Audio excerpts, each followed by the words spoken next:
I have this customer who's a friend, and we talk about Bob Dylan because that's what I like to do. And you would think he's like, oh yeah, Jemmy Joe, he loves Bob Dylan. He must know. I do not love talking about Bob Dylan. For the most part, people either say it's like, oh, I like his older acoustic stuff and Blood on the Tracks. Or they say, it's like, yeah, he's a good songwriter, but that voice, boring. And my friend Ed was talking about the bootleg version, Springtime in New York, that has full band versions of some of the songs that got turned into more synth-driven songs. Very controversial at the time, controversial now. And Ed is maybe 10, 20 years older than me, and he kind of took it for granted that I would not like those, but I do like all of the 80s stuff.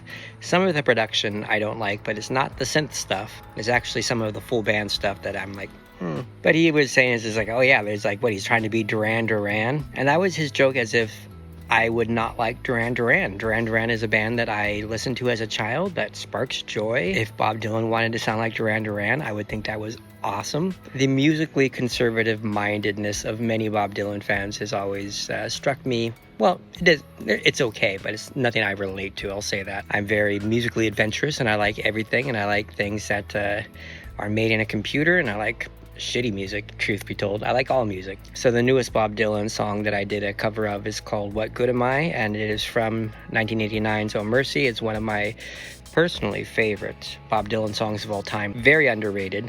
It is a sister song to Blowing in the Wind. Instead of pointing fingers, it is a self-pointing finger song, and is asking one question that it never answers. What good am I if this?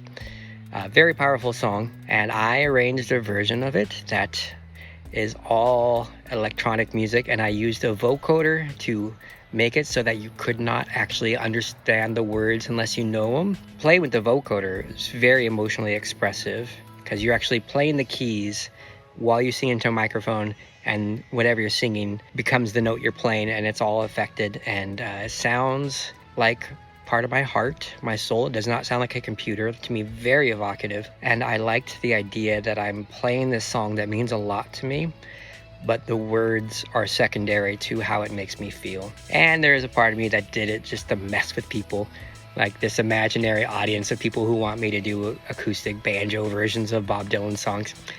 I've never actually had anyone say that to me, but this imaginary person who would listen to it and be like, electronic music, Bob Dylan. But it simply was fun to create, and an interesting experiment to see if I could create a version of the song that the words mean so much to me, in which I messed with the words and tried to get a meaning across. And whether it's good or not, it's not for me to say, because what good am I and what good is it?